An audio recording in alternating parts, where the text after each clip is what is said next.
Здравейте, уважаеми приятели на бутонките, минути след сюрреалистичния, както го нарече Хулио Веласкес, смаш между Добруджа и Левски. Още в началото, без време за губене, питам директно това, което ще напише и заглавие. Левски, какво беше това? Какъв мач играхте? Защо го направихте сюрреалистичен? Защо се издънихте на хартия, най-лесния мач до края на сезона, защото ще стават все по-трудни съперниците. Този на хартия, трети път го казвам, беше най-ниско поставен. От тук нататък само дербита. Домакинство Сарда, дербито с ЦСК на следващия понеделник след Великден и веднага след това плейофите 6 мача срещу топ 4, който е ясен. Лудогорец, ЦСК 48 и ЦСК. Какво беше това днес пред пълните трибуни в Добрич? Браво на хората там, ще помнят този мач за цял живот. Левски участва в уникален мач, само че се издъни жестоко. Издъни се жестоко по възможно, ако гледаме и това, което стана в последните секунди, най-глупавия начин. Сините дойдоха като някакъв голям отбор. Тръгват като аслани и се прибират като насрани всеки път. Днес не напреднаха, а назаднаха. Левски игра обичайния си матч. Почва добре 10 минути, максимум. Добруджа се прибира своята поира, постепенно открива, че сините отново са безопасна игла в нападение. Мача става все по-равностойни и последните там 30-45 минути изглеждат равностойни. През второто полувреме обичайната мъка и купища центриране. Левски нямаше точно на вратата, освен головете. Срещу Добруджа. Добруджа не е мерилото и силата българското първенство. Добруджа е чудесен, провинциален, прибран бояк отбор и нищо повече. Гледаш 20 минути и се чудиш Левски срещу Байер Мюнхен ли играе. Никаква идея как да се разби играта на Добруджа, който застана с трима централни бранители. Да не говорим, че пак имаше двама или трима юноши на Левски, които играят добре, си разбира се, по закона на лескарството, при автогола на Макун, топката с глава беше изстреляна от юноша на Левски.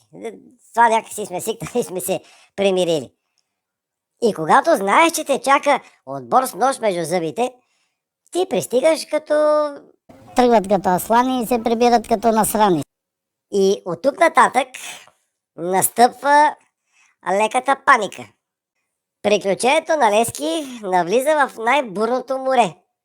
Домакинство Нарда в четвъртък приспадна от тонус нормално на публиката и след това дербито с ЦСК, деня след Великден.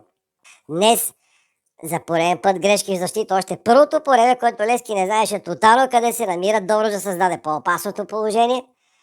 През второто по време абсолютно безидейни хаотичен натиск с такива някакви центрирания, за които ви казах преди малко, никакви центрирания. Ниски и полувисоки, които не водят до никаква опасност. И в нападение се чудиш за пореден път Хуан Перея ли е толкова слаб и ще се окаже до тук трансферна града, не бил адаптиран, колко време трябва някой човек се адаптира в новия си отбор, не знам. Харватин, нали, новия догаджиш, и той остава незабелязан, защото ние така и за Сангаре говорихме, къде е Сангаре. Айде, той поне тича по крилата, много по-активен бориш от Перея. Докато влезе и Хуан Перея да замени Сангаре, който тича отново като Пинко-розовата пантера. Тръгнала е розовата пантера да си търси нова далавера. Или просто до централната нападатели на Левски играта направя така, че топката рядко стига. Пращаш хората в екстаз, които са се отчаяли от слабата ти игра, пращаш ги в екстаз с два късни гола, 2-1 и викаш, тая година шампиони сме, няма кой ни спре. Що ми този матч ще го вземем по такъв начин, шампиони сме. И дум 2-2, за да ти каже съдбата, чакай, много е рано. Много е рано. Затова говориме хиляди пъти, че математически, докато Левски не си гарантира шампионската титла, абсолютно нещо не е сигурно, защото този отбор може да се издъни дори срещу Добруджа. Левски днес не прилича на себе си. Те така заспало играха по-голямата част от мача. Сините, че той съдията няма какво да му се затрудни, не може да се обърка. Така не бива. Наистина нямам идея, Левски, какво беше това? Какво направихте? Защо по този глупав начин си усложнихте живота? И сата на терена настане една пълна бъркотия. Търдин си изкара рано жълт картон, Охене се замотка там някъде. Мазир Сола, за съжаление, затъна. Доскоро казахме, че причината е, че гладува. Сега не гладува, а па същото. Като слънчаса ли играха днес? След лошото време вчера и дъжда, днес напече слънце, като слънчаса ли играха. И нищо. Хулио Веласкес гледаше странно, Хулио Веласкес обикаля пак с един такъв поглед, като ранен тигър. О, тигре, тигре! Дано това да не се повтаря. Защото ако играят така, те първо ще се уръча котона не само пари, а и може да ти свали кожата. Благодаря ви, че днес ни гледате.